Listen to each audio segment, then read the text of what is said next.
여호와께서 모세에게 이르시되 바로에게 들어가서 그에게 이르라 히브리 사람의 하나님 여호와께서 말씀하시기를 내 백성을 보내라 그들이 나를 섬길 것이니라.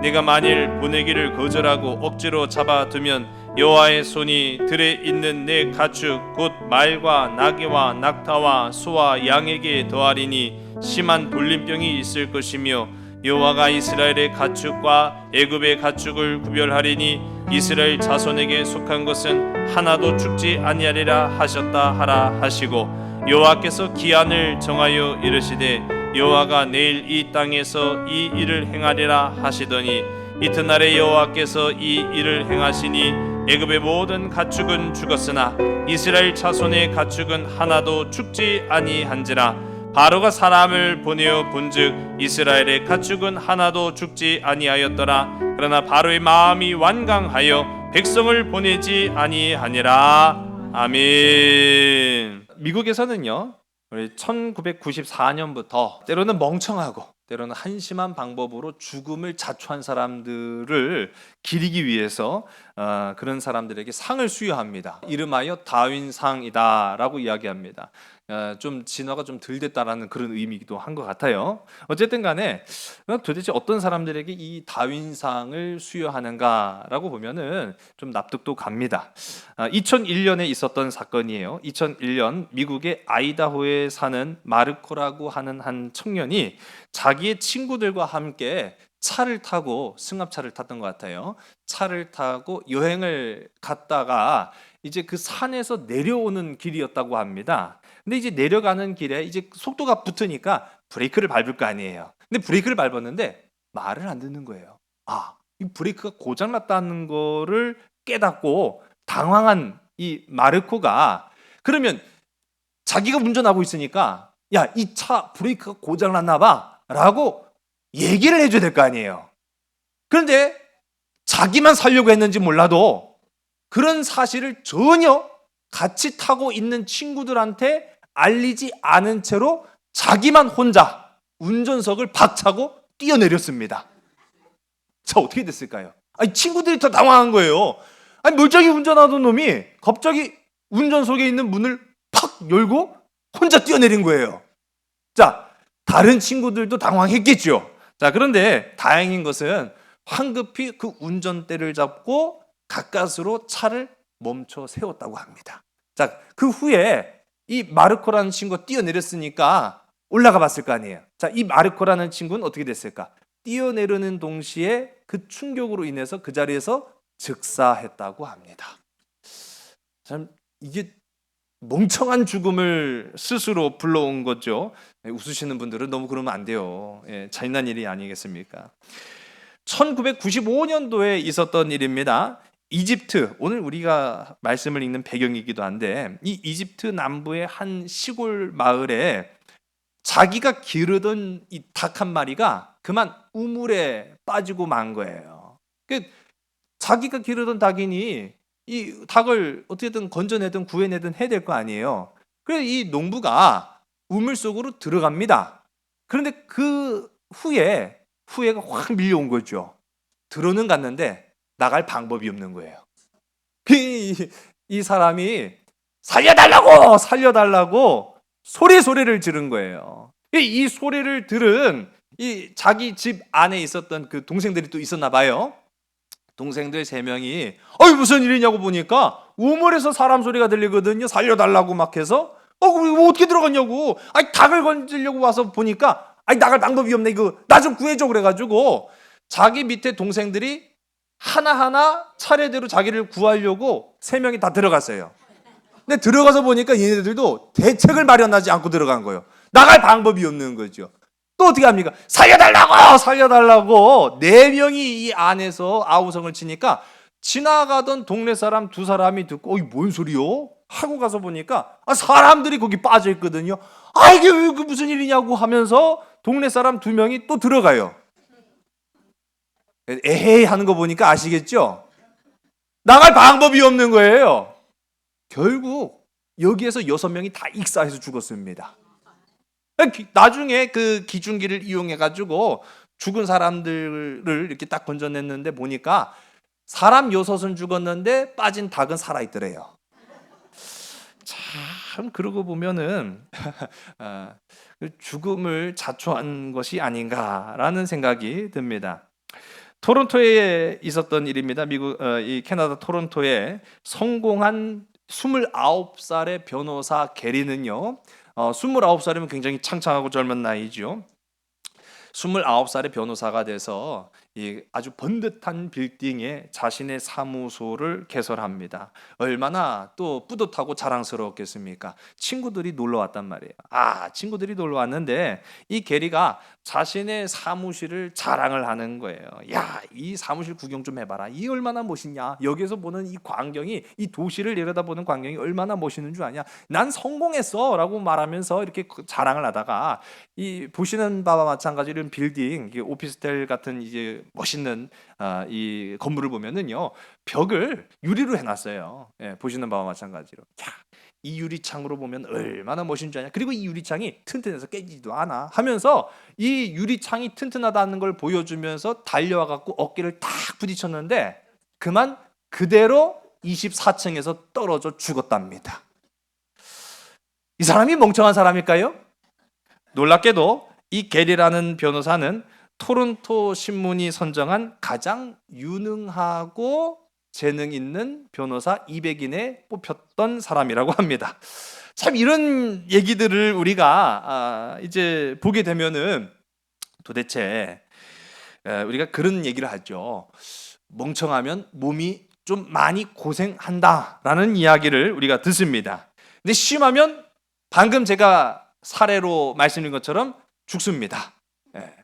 똑똑해야 되는 거예요. 근데 이제 뭐 똑똑한다는 것이 그냥 단순히 방금 뭐 게리라는 그 변호사가 뭐 멍청해서 죽었겠습니까? 참 지혜가 있어야겠구나라는 생각을 하는데 오늘 우리가 함께 읽은 이 본문 속에 나타나는 바로라는 인물을 생각하지 않을 수가 없어요. 여러분, 바로는 도대체 왜 그럴까? 저는 그런 생각해요. 오늘 우리가 벌써 이제 10가지의 재앙 중에 5번째 재앙을 우리가 함께 나누고 있습니다. 이 5번째까지 오도록 깨닫지도 그리고 알지도 못하는 이 바로의 어리석음은 도대체 어디에서 기인했는가라는 생각을 우리가 해봐야겠죠. 또 멍청한 것은 아닐 것 같은데 왜 이 같은 인생의 재앙을 불러오는가라는 생각도 해보게 됩니다. 여러분, 그래서 성경은 완악한 자의 지혜는 이렇다라는 것을 바로를 통해서 보여주고 있다는 거예요. 여러분, 지혜가 있다고 지식이 있다고 해서 그것이 다는 아니다라는 것을 우리가 알아야 되는 거죠. 결코 우리도 예외일 수는 없다라는 사실입니다. 오늘 세상을 살아가면서 똑똑하다고 자만할 것 아니고 가진 것 많다고 해서 의시될 것이 아니라 오직 하나님의 주신 말씀 가운데 순종하며 살아가는 복된 저와 여러분 우리 모두가 되기를 주의 이름 간절히 소원합니다. 5번째 재앙 우리가 함께 나누려고 하는데요. 가축들이 이제 죽어나가기 시작하죠. 우리 본문 1절서부터 3절까지의 말씀을 함께 보겠습니다. 여호와께서 모세에게 이르시되 바로에게 들어가서 그에게 이르라. 히브리 사람의 하나님 여호와께서 말씀하시기를 내 백성을 보내라. 그들이 나를 섬길 것이니라. 네가 만일 보내기를 거절하고 억지로 잡아두면 여호와의 손에 들이 있는 내 가축 곧 말과 나귀와 낙타와 소와 양에게 더하리니 심한 돌림병이 있을 것이며 아멘. 심한 돌림병이 가축들에게 있을 것이다 라고 말씀하십니다. 심판을 예고하셨던 거죠. 우리 1절을 보게 되면은 하나님의 의지는 변함이 없어요. 첫 번째부터 지금 오늘 우리가 함께 살펴보는 5번째 이르기까지 하나님께서 바로에게 요구하시는 것은 변개하지 않으셨습니다. 내 백성을 보내라. 그거밖에 없었어요. 근데 그거 하나를 지금 바로가 순종치 못하여서 첫 번째, 두 번째, 세 번째, 네 번째, 5번째 재앙에까지 이르고 말았다라는 것을 봅니다. 오늘 우리가 함께 읽은 이 말씀 속에 심한 돌림병이 들 가축들에 관하여서 언급하고 있죠. 말, 나귀, 낙타, 소, 양.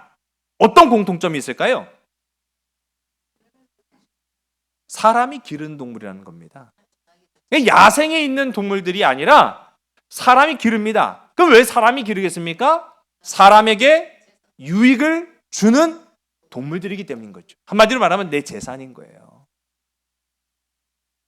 쥐를 키우거나 그러지 않지 않습니까? 만일 하나님께서 내가 가축들에게 심한 돌림병을 주어서 너희들을 벌할 것인데 그 동물들이 바로 쥐나 하이에나 악어나 하마, 사자와 같은 것이다 라고 하면은 사실 우리의 삶과는 아무 상관이 없는 거예요. 그렇죠? 내 재산상의 해가 되는 것도 아니고 나에게 직접적인 피해가 되는 것도 아니기 때문에 그러든가 말든가 그럴 거예요. 그런데 오늘 말씀 가운데 등장하는 말, 나귀, 낙타, 소, 양.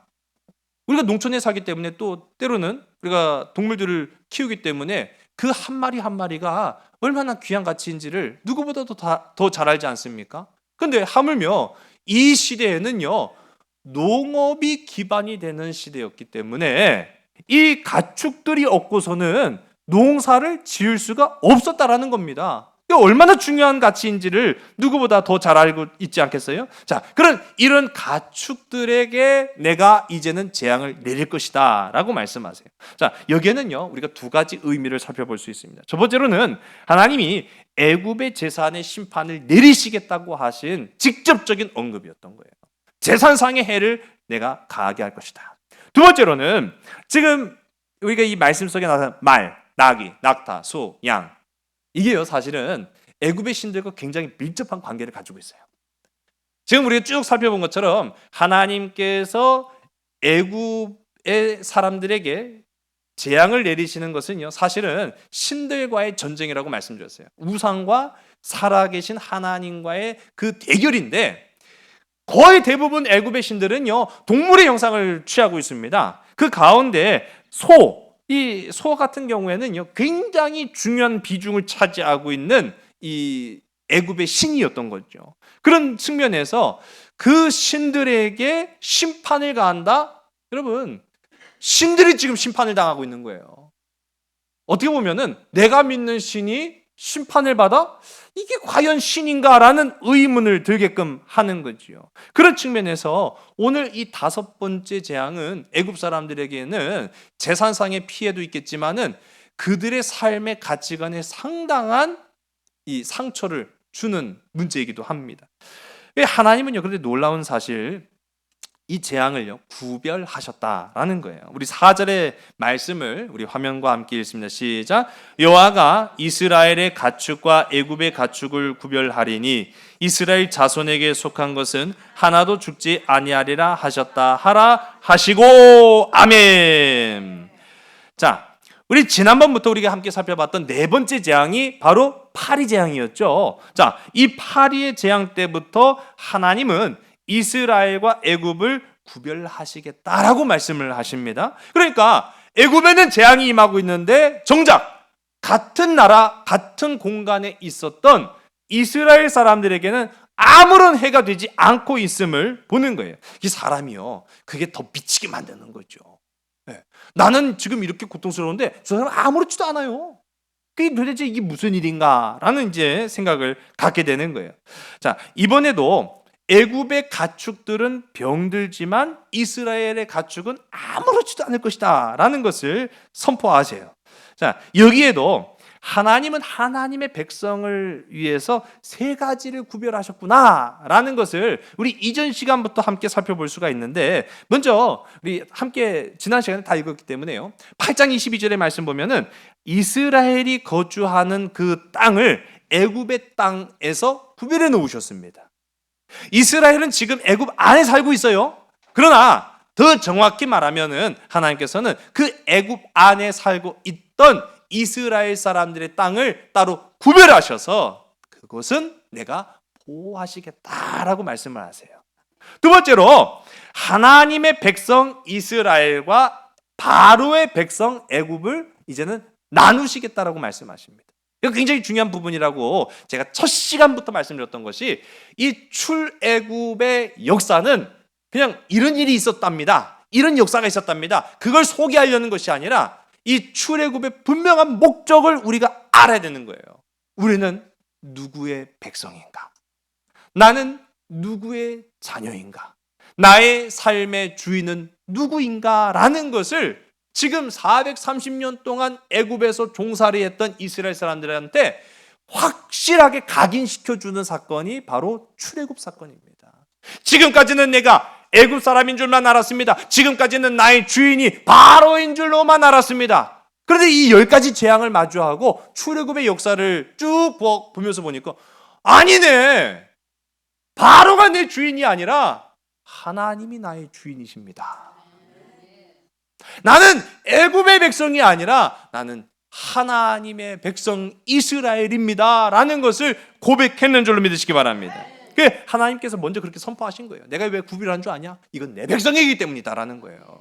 오늘 이 시간 나는 하나님의 자녀임을 고백하는 것만으로도 세상 가운데서 구별되어 축복받는 자녀들의 삶이 되기를 주의 이름 간절히 소원합니다. 그리고 오늘 우리가 함께 읽은 이 말씀 보니까 애굽의 가축과 이스라엘의 가축을 내가 구별하겠다라고 말씀하세요. 자, 이거를 도식화하면은 이렇습니다. 땅, 사람, 가축.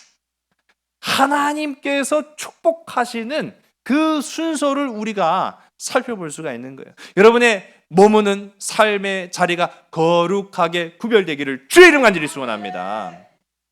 미신적인 거 아니에요. 그건 제가 분명히 신방을 가거나 우리 이사를 하거나 항상 제가 먼저 그렇게 첫 예배를 하나님 앞에 드린다라고 할 때마다 간구하는 기도의 제목이 있습니다. 하나님, 이 땅을 거룩하게 구별하여 주시옵소서라는 기도를 합니다. 이건 전혀 미신적인 것이 아니에요. 왜냐하면 성경적인 것입니다. 하나님께서 그 땅을 구별하시겠다고 말씀하시기 때문인 거예요. 여러분, 삶의 주변의 환경이 예수 믿기에 적합하지 않다라고 여겨지는 수없이 많은 영적인 그런 요소들이 있다고 한다면 땅을 위해서 기도하는 저와 여러분 되기를 주의 이름 간절히 소원합니다. 여러분, 더 나아가서 우리가 대한민국을 위해서 기도하지 않습니까? 6월은 호국 보훈의 달이라고도 우리가 이야기하는데 왜 우리가 나라와 민족을 위해서 기도합니까? 하나님께서 이 땅을 축복하시기 때문인 거예요. 여러분, 이런 의미로 놓고 볼 때 성경적인 차원에서 우리가 살아가고 있는 삶을 그리고 그 삶의 터전을 위해서 기도하는 것은 마땅하다라는 것을 우리가 알 수 있는 거예요. 그리고 하나님은요, 그 땅, 거룩하게 구별된 땅에 사는 사람들을 구별하셔서 축복하신다라고 말씀하십니다. 뿐만 아니라 그 사람이 복이 있으면 그 사람의 재산까지도 하나님께서 복 내려 주신다라고 말씀하십니다. 여러분, 복된 사람의 주변은 복이 있습니다. 그럼 복이 있는 저와 여러분 우리 모두가 되기를 주의 이름 간절히 소원합니다. 우리 옆에 계신 분들, 앞뒤에 계신 분들, 우리 복 있는 사람이 됩시다 하고 서로 고백합시다. 시작! 복 있는 사람이 됩시다. 할렐루야. 5절과 6절의 말씀을요, 우리 함께 읽습니다. 여호와께서 기한을 정하여 이르시되 여호와가 내일 이 땅에서 이 일을 행하리라 하시더니 이튿날에 여호와께서 이 일을 행하시니 애굽의 모든 가축은 죽었으나 이스라엘 자손의 가축은 하나도 죽지 아니한지라. 아멘. 하나님은요, 모세를 통해서 재앙을 예고하시되 바로 시행하지 않으시고 재앙의 때를 정하셨습니다. 언제 이것을 행할 것이라고 말씀하셨죠? 언제? 오늘 성경 나오잖아요. 언제 이걸 행할 것이다. 그러니까 그 기한을 언제라고 말씀하셨어요? 그렇죠. 내일. 자, 내일이라고 하면은 며칠 남았습니까? 그렇죠. 하루 남은 거예요. 하루. 오늘을 포함해서 이제 하루가 남은 거죠. 여러분 보세요. 오늘 저지른 인간의 죄악 때문에 내일 내 가축이 책임지고 죽게 생긴 거예요. 여러분 이거 어떻게 생각하십니까? 여러분, 내가 지은 죄, 나의 죄 때문에 내가 죽는 것이 아니라 직접적인 해를 당하는 게 아니에요. 내가 죽어야 될 죄로 내가 죽는 것이 아니라 나의 재산상의 피해가 생기는데 그 해를 내 가축들이 담당하게 된다라는 것을 성경이 이야기하고 있습니다. 여러분, 이거는 또 한 측면으로 우리가 떠올려 볼 수 있는 문제가 있죠. 이건 바로에게만 해당되는 문제가 아니라고 말씀드렸습니다. 우리 자신의 나의 죄로 인하여서 내가 죽어야 할 것인데 나를 대신하여 어린 양이신 예수 그리스도께서 십자가상에서 물과 피를 다 쏟으신 것과 똑같은 사건인 거예요. 여러분, 그러나 그 기한이 주어졌다라고 성경은 분명히 말하고 있습니다. 다행이죠. 물론 시간이 많이 남은 건 아니지만요. 내일까지 아직 하루라는 시간이 남겨져 있습니다. 남겨진 시간은 촉박하긴 하지만 저는요, 회개할 기회는 충분히 주어졌다라고 생각을 하고 있어요. 만일 하나님께서 모세를 통해서 너 기회는 딱 한 번만 준다라고 했다고 한다면 시간의 여하와 상관없이 바로에게는요, 이제 딱 한 번의 기회밖에 남지 않은 거예요. 그런데 하나님께서 모세를 통해서 바로에게 내일 내가 이 재앙을 내릴 것이니 라고 하는 이 말은요, 내일까지 하루가 남겨져 있단 말이에요. 그 하루 동안에 어떻게 보면은 수백 번도 더 잘못했다 회개하며 주님 앞에 나아갈 수 있는 기회를 주셨다라는 사실이죠. 여러분, 지금이라도 늦지 않았다라는 사실을 우리가 기억해야 되는 것입니다. 우리 한번 따라볼까요? 후회는 내일입니다. 회개는 지금입니다. 여러분, 회개하지 않는 내일은 후회만 남습니다. 그러나 회개를 지금, 내가 지금 당장 주님 앞에 나아가서 회개하면 내일의 삶을 하나님께서 영광으로 채워주시는 줄로 믿으신 저와 여러분 되기를 주의 간절히 소원합니다. 우리 옆에 계신 분들한테 서로 조금 이렇게 좀 책망되는 얘기일 수는 있지만은 지금 당장 회개합시다 라고 서로 고백합시다. 시작. 지금 당장 회개합시다. 여러분, 회개를 미뤄서는 안 되겠구나라는 것을 이 바로의 모습을 통해서 우리에게 명확하게 보여주십니다. 이집트의 가축들이 이제 내일이 되었습니다. 우리가 말씀을 읽어본 것처럼 내일이라는 기한을 주셨지만 바로는 회개했어요, 안 했어요? 안 했겠죠? 그러니까 내일에 임하여서 그 재앙이 온 애굽 땅에 퍼져나가기 시작합니다.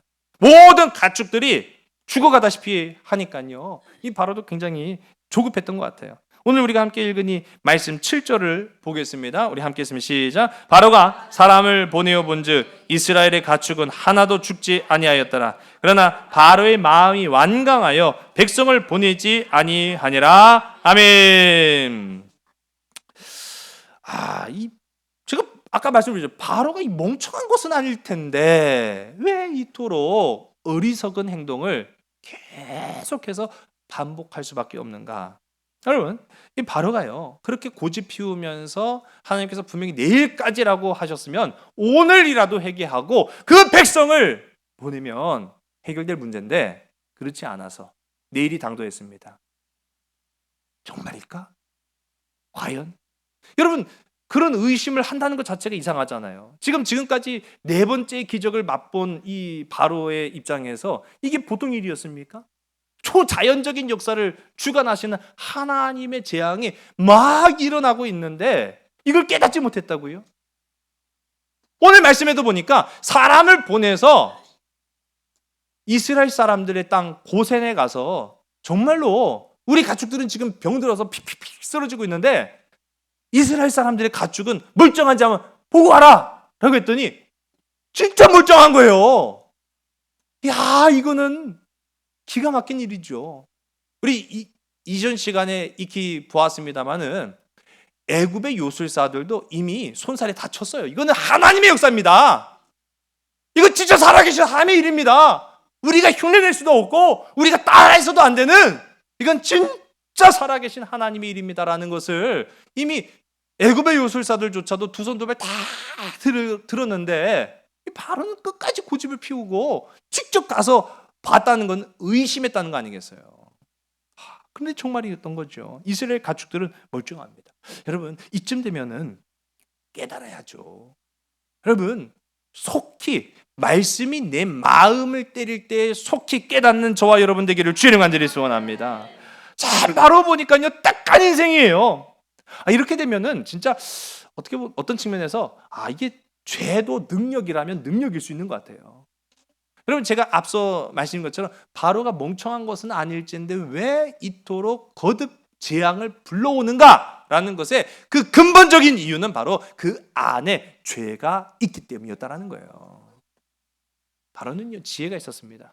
지식이 있었습니다. 그러나 그 죄가 그가 가지고 있는 모든 지식과 지혜를 다 매몰시켜버리고 말았던 거예요.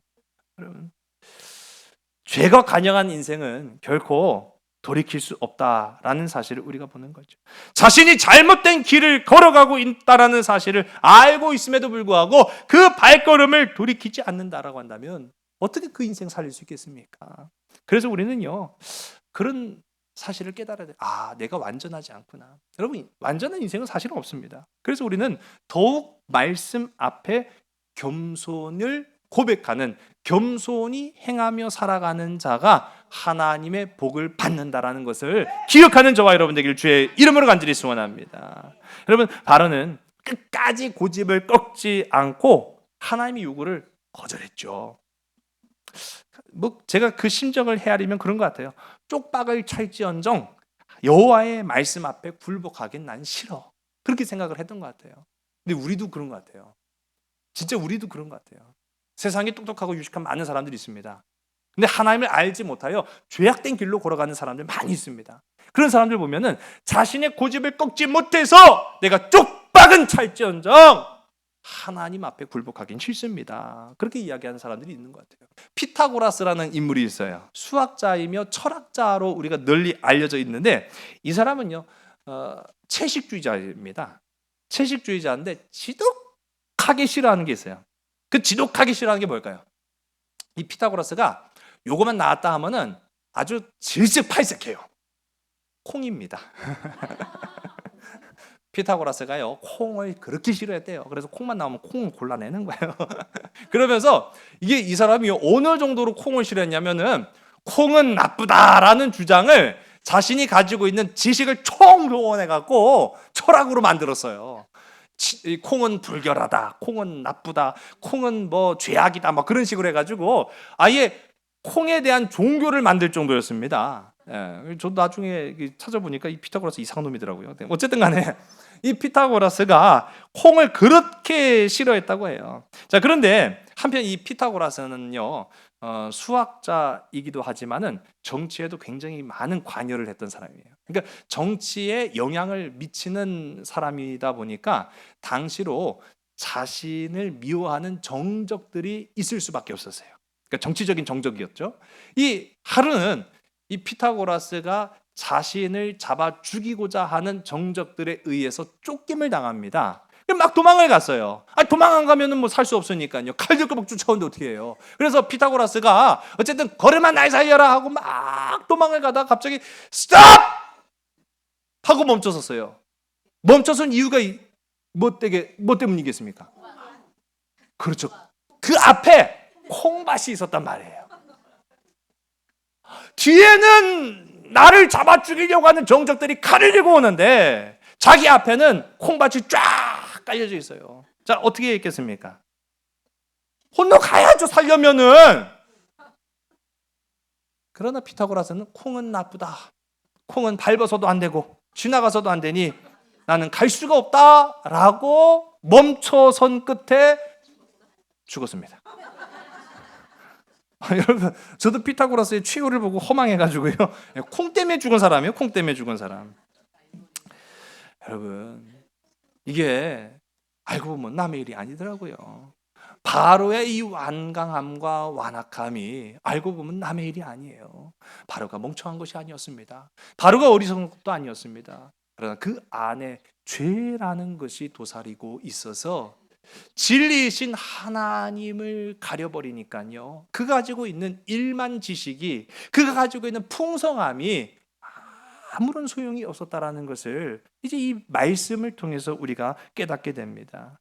이후로도 이 바로의 어리석은 결정은 더 큰 재앙을 불러올 수밖에 없었다라는 것을 우리가 보게 되는 거죠. 여러분, 교만은요, 내 삶의 주인이 나다라고 생각할 때 교만이 찾아옵니다. 여러분 어떻습니까? 우리 인생의 주인이 누구인가라는 것을 우리가 생각해 볼 때 하나님은요, 이 출애굽의 역사에서처럼 우리에게 찾아오셔서 때로는 말씀으로, 때로는 조건으로, 때로는 환경을 통해서 우리에게 이야기하십니다. 너는 내 백성이다. 너의 삶의 주인은 바로 나 여호와다 라고 말씀하십니다. 지금이라도 우리가 나의 삶의 주인이신 주님 앞에 나아가서 내가 지금까지 주인이라고 생각했던 내 모든 것들을 다 내려놓고 주님 앞에 설 때야 비로소 재앙은 멈추고 문제는 해결되며 생명은 구원받는다라는 사실을 기억하는 저와 여러분 되기를 주의 이름으로 간절히 소원합니다. 진정한 회개 언제였습니까? 여러분, 진정한 회개는 날마다 이루어져야 합니다. 진정한 회개는 가식으로 될 수가 없습니다. 진정한 회개는 내가 알았다고 해서 되는 것이 아닙니다. 참된 회개는 주님 앞에 나아가서 내가 지금까지 내 삶의 주인이라고 여겼던 모든 것들을 다 주 앞에 내려놓고 주님만 사랑하겠다고 고백하는 것이 진정한 회개입니다. 오늘 이 시간 인생의 거친 풍랑 가운데에서 나의 모든 삶의 문제를 잠잠케 하시고 해결하시고 구원의 역사로 이끄시며 내 영혼을 반석 위에 세워놓으시는 주님 앞에 온전히 설 수 있는 복되고 아름다운 우리 모든 믿음의 지체들이 다 되시기를 주의 이름 간절히 소원합니다. 기도하시겠습니다. 하나님, 바로의 이 어리석음, 이 연약함은 죄로 기인했던 것을 오늘 이 시간 우리가 기억합니다. 죄가 관영하는 자는 그 가지고 있는 환경이 아무리 풍요로울지라도, 그가 가지고 있는 지식이 아무리 깊고 넓다 할지라도 하나님의 역사 앞에는 아무것도 아님을 오늘 이 시간 이 말씀을 통하여 깨닫습니다. 아버지 하나님, 우리의 모든 살아가는 삶의 순간순간마다 내 삶의 주인 되시는 주님만 의지하게 하여 주시옵소서. 모든 풍랑 이는 문제 앞에서 주님만 바라는 자들 다 될 수 있도록 인도하여 주시옵소서. 모든 것을 주께 온전히 의탁하오며 참사랑 되시는 나사렛 예수 그리스도의 이름으로 감사하며 간절히 기도드렸사옵나이다. 아멘. 창조의 사랑이 나를 빚으시고 따스한 숨결 날 온전케 하네.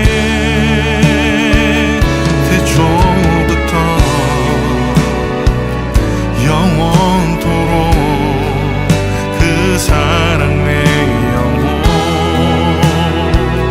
붙드시네. 내 모든 삶 속에 참 길이 되시고 이 길 끝에서 날 안아주시네. 내 평생에 모든 순간 그 사랑 내 삶을 인도하시네. 내 삶의 주인이라 깊어진 하루의 끝에서 나 고백하리라. 내 삶의 주인이라 깊어진 하루의 끝